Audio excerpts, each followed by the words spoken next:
rukariro ulo rwangu rusimbire kuna Kristu andinawiri nemunu asimuzitara Jesu ndinomira kuna Jesu ndiye romaneyo yangu shimwe ndichanyura zangu kuti awigwa ngedima tsitsi dzake ndogarira mumwepo huru yesimba ruoko rwake ndobata ndinomira kuna Jesu ndiye domboneyo yangu shimwe ndichanyura zangu chirangano chake icho nechitsidzo cheroparo zvinondipa rusimbiro pakati pemadambudzo ndinomira kuna Jesu ndiye domboneyo yangu shimwe ndichanyura zangu apo anenge ouya netsuri ichazoridzwa ndinoda kuti ndimire naJesu parudyi rwake ndinomira kuna Jesu ndiye domboneyo yangu shimwe ndichanyura zangu ndinomira kuna Jesu ndiye domboneyo yangu shimwe ndichanyura zangu.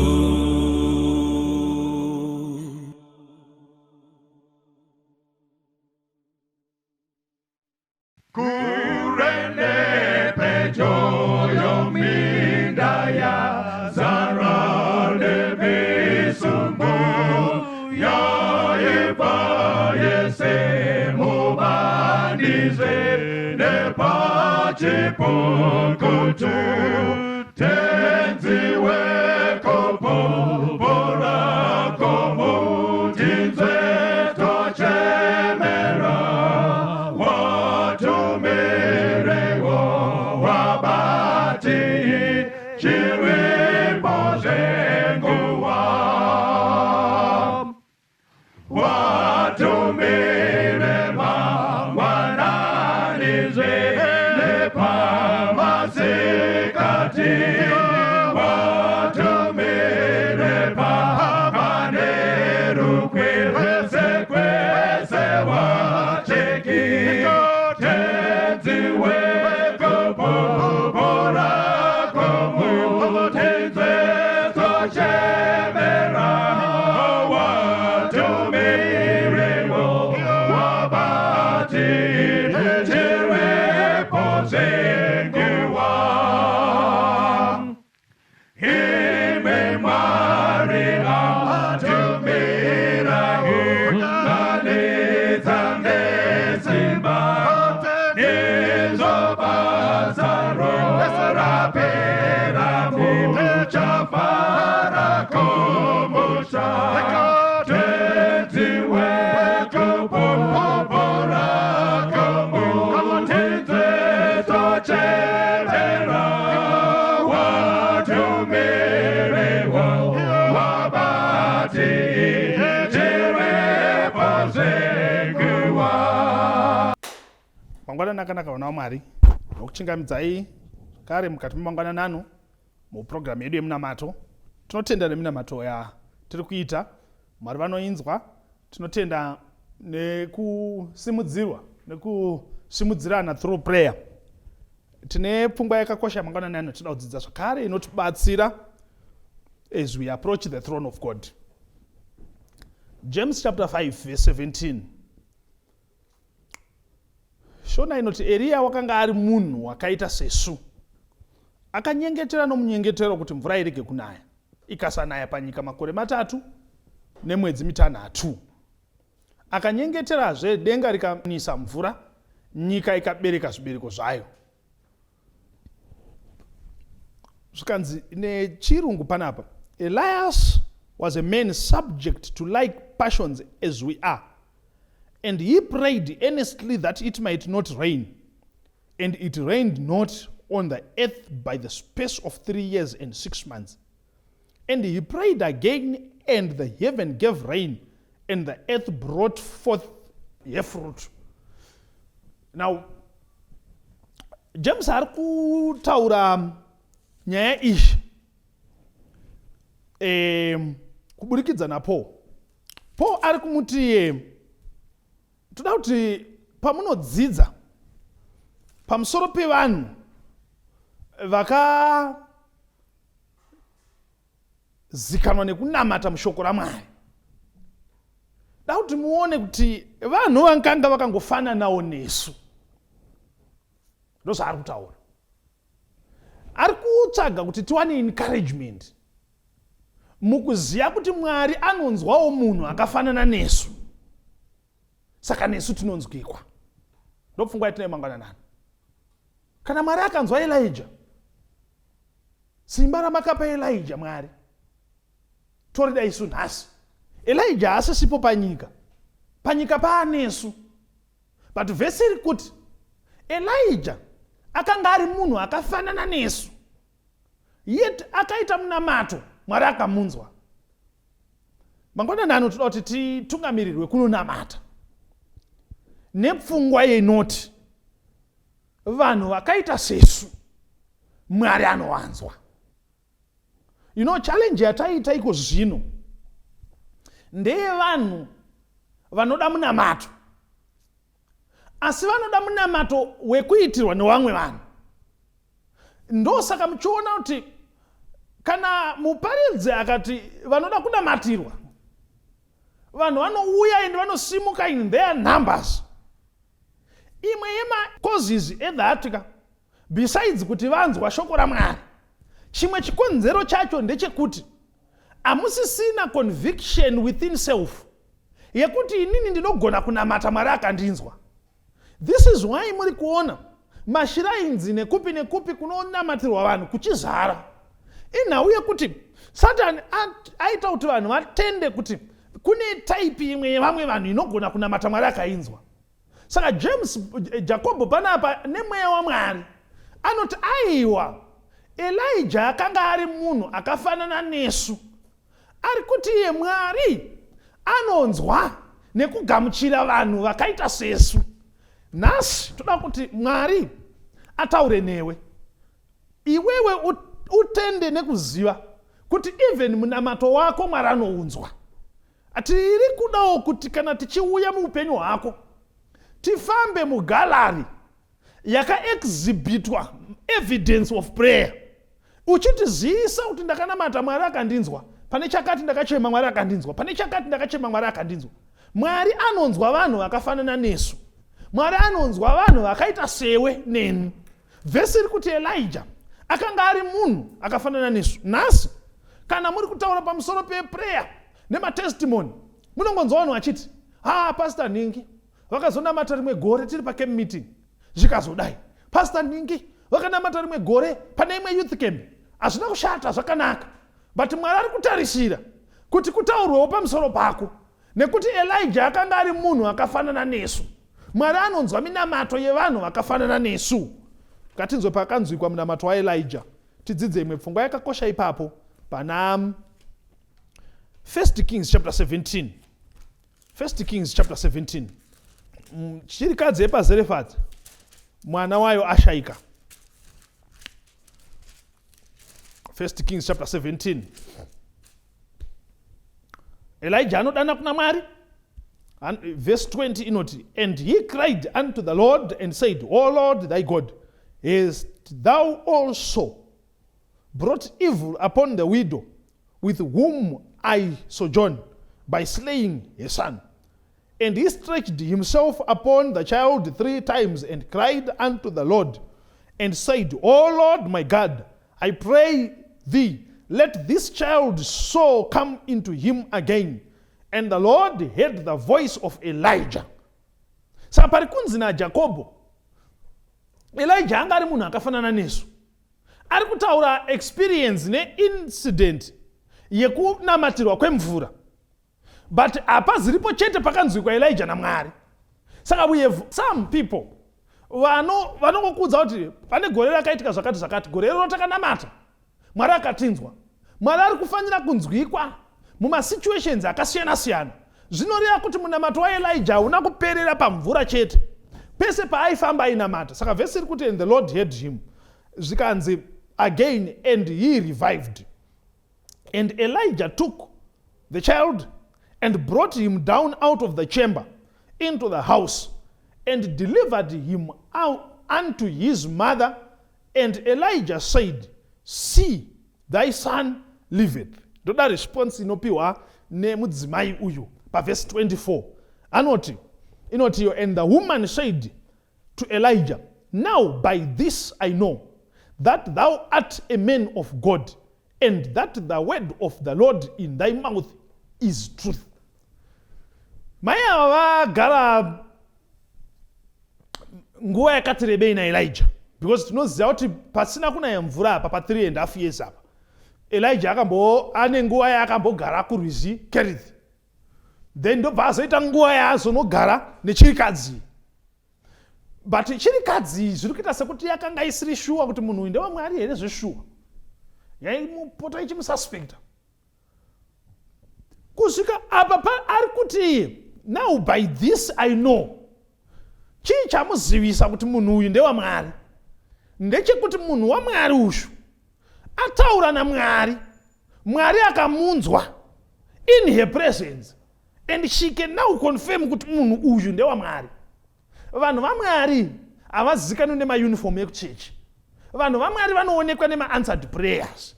Vanhu vaMwari vanoonekwa nekucommunicate naMwari in the presence of those who do not know their God. Vanoonekwa nekucommunicate naMwari wavo pamberi pevanhu vasingazivi Mwari. Mwari agovapindura vasingazivi Mwari, vagoona Mwari through the answered prayers. Men of God, people of God are people of prayer. Vanhu vaMwari vanozikanwa neminamato. Kuimba ndechimwe chinhu, hapana chakashata. Kuparidza ndeimwe issue, hapana chakaipa pamusoro pazvo. Imi munofunga kuti Elijah haana here zvimwe zvinhu zvakanaka zvaaita. Hapana here zvakanaka zvaaita ari mumusha umu. But mai ava vanoreserva word statement yavo, vanoreserva pen of approval. Kusvikira Elijah anamata, Mwari akapindura. Then this lady vanoisa a tick vakati, now by this I can approve that thou art a man of God. Men of God are men of prayer. Inzwai vana vaMwari. Mwari wekudenga anofanira kutikomborera. Elijah was a man of like passion as we are. Yet akadana kuna Mwari. Mwari akamunzwa. Hapana munhu pamberi paMwari achave nechikonzero chekusanonamata. Nekuti vanhu vetaipi dzese vakanamata. Mushoko raMwari makanamatwa nana Rakabi, Mwari akavanzwa.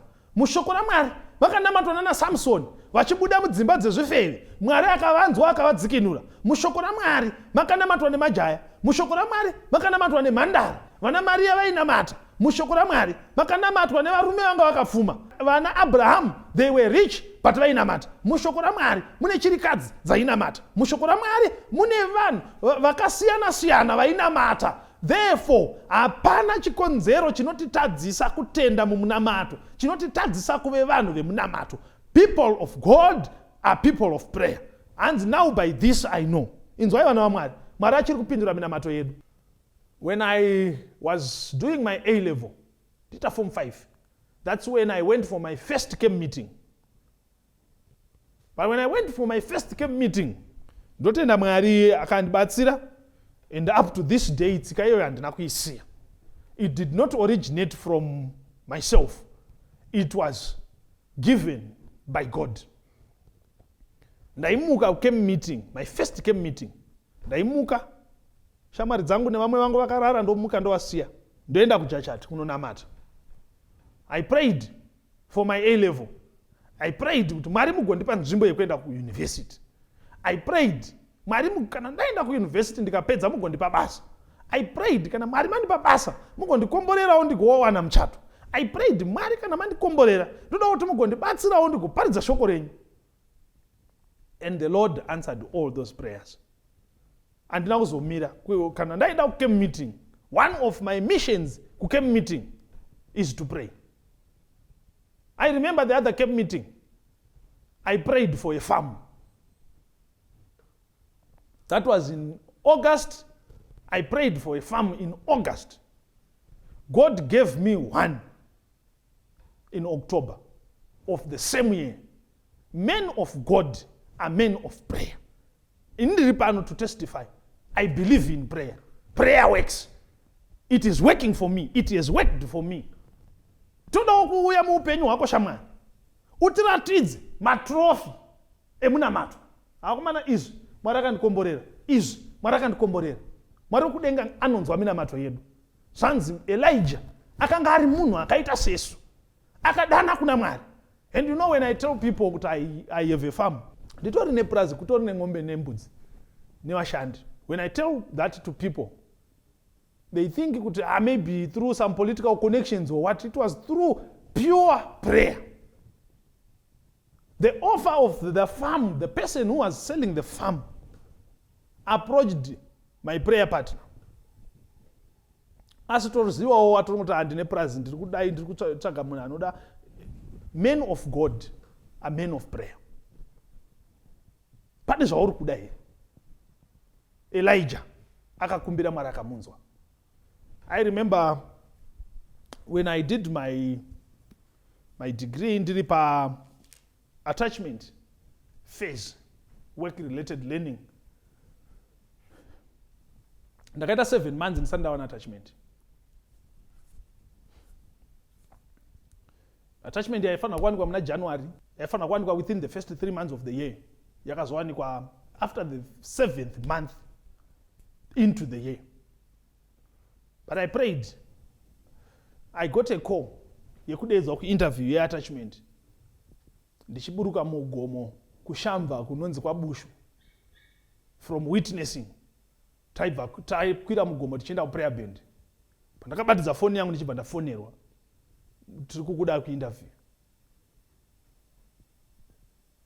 And when I went for the interview, ndakabva ndawana nzvimbo yeattachment. Ndawana nzvimbo yeattachment around October. Ndawana nzvimbo yeattachment July around October.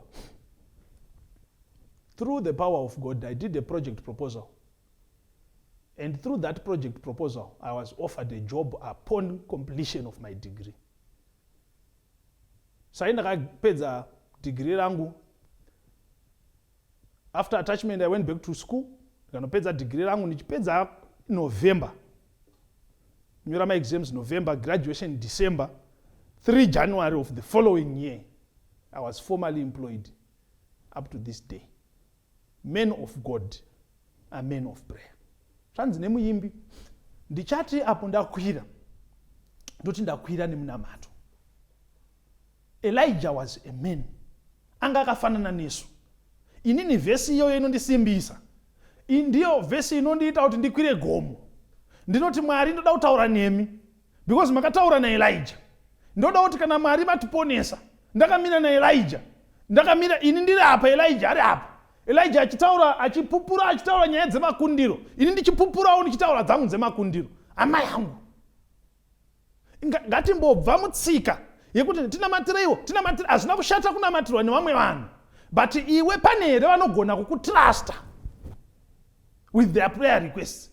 Pane here who can safely call you, who can safely text you and say, please pray for me. Men of God are men of prayer. People of God are people of prayer. Women of God are women of prayer. Elijah anga akafanana nesu, aitonzwawo nzara, aitotya, akavhundusirwa nemukadzi waAhabu Jezebel. Elijah akatiza, anga akangotofanana nawo nesu. But pavaitadzira kumubata pamunamato, when he would kneel, heaven would come and encompass him. This is what God is requiring. Vana vaMwari, I want to challenge you this morning to be people of prayer.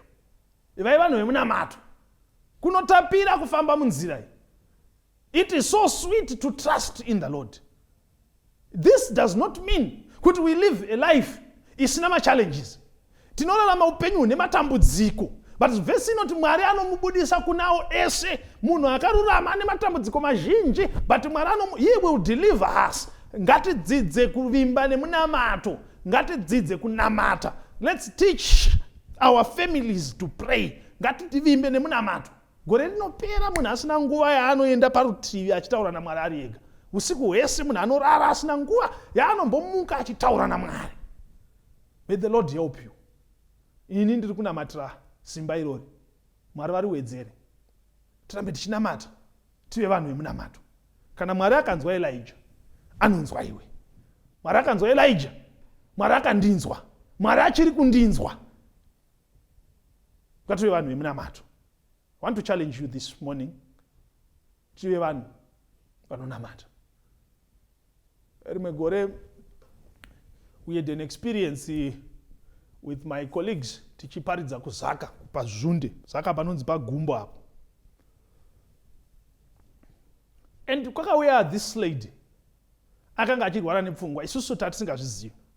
Takatofunga kuti atakwa nemweya yetsvina. And we prayed. The following morning kwakauya mavillagers achizotiudza kuti imi munoziva here zvakaitika madeko. Isusu takafunga kuti those are common episodes dzekuti pamunoparidza vhangeri raMwari mweya yetsvina inobuda. No, that lady angatone time achirwara nepfungwa. But iye nemhuri yake vari kutenda muna Mwari. And we baptized them. Vana vaMwari vanofanira kukomberedzwa nesimba rinowanikwa mumunamato. Kana tichimbowanawo wani mikana yekuenda out tichinoona mhuka tichinodini, ngatimbotsvaka mikana wani yekumboita out tichimbononamata. Ushamwari hwenyu kana husinganamatidzwi pamwe chete nemunamato, munofanira kuchinja. Pane zvamunofanira kuchinja mangwananani. I want to challenge you. Tive vanhu vemunamato. Vana mai, hanzvadzi dzangu, vaning'ina wangu, vana mukoma, vana baba, ngative vanhu vemunamato. Zvinobvira izvozvo zvamuinazvo zvamuri kuti zvinonetsa mumba menyu, mune zvakawanda mazodai izvozvo zvitorei pasi, munyore pasi, so mutange kuzvinamatira one by one. Gore rino rinopera maane matestimony. Mwari haana tsika yekusapindura munamato evana vake. May God bless you. Mwari akuitire zvakanaka. Ngative nengwe munamato. Baba vari kudenga, tinokutendai nezvamakaitira Elijah. Maizviita Mwari kuti isu tinozorarama munguva yanhasi tiwane confidence but no approach imi. Elijah haana kubva kudenga akararama panyika ino. Akararama panyika ino akazokwira kudenga. Dai akabva kudenga taiti he has an advantage over us. But akararama panyika ino yatiriwo nhasi sesu. Kudenga kwaakaenda isu tichada kuuyako kana matikomborera matichengeta. Naizvozvo panyika yanhasi pane zvinotambudza nezvinogozha. Mwari toda simba renyu through prayer. Teach us to be prayerful. Dzidzisaiwo vakomana, dzidzisai vasikana, dzidzisai vana baba, dzidzisai vana mai kuvimba nemi mumunamato. Nhasi matiri challenge. Saka kune minamato ichaitwa nevana venyu mizhinji nhasi zichienda mberi. Show them the answers to encourage them so that they also can encourage others. Tinotenda nenyasha dzenyu muzita raJesu tinogara nekusingaperi. Amen. May God bless you. Mwari vakuitirei zvakanaka. Tinotenda. Rukariro ulo rwangu rusimbire kuna Kristu, andingawiri nemunhu asi muzita raJesu. Ndinomira kuna Jesu, ndiye romaneyo yangu, zvimwe ndichanyura zvangu kuti awigwa dima, tsitsi dzake ndogarira, mumwepo huru yesimba, ruoko rwake ndobata, ndinomira kuna Jesu, ndiye dombo neyo yangu, zvimwe ndichanyura zvangu, chirangano chake icho nechitsidzo cheroparo, zvinondipa rusimbiro pakati pemadambudzo, ndinomira kuna Jesu, ndiye dombo neyo yangu, zvimwe ndichanyura zvangu. Apo anenge ouya netsuri ichazoridzwa, ndinoda kuti ndimire naJesu parudyi rwake, ndinomira kuna Jesu, ndiye dombo neyo yangu, zvimwe ndichanyura zvangu. Ndinomira kuna Jesu, ndiye dombo neyo yangu, zvimwe ndichanyura zvangu.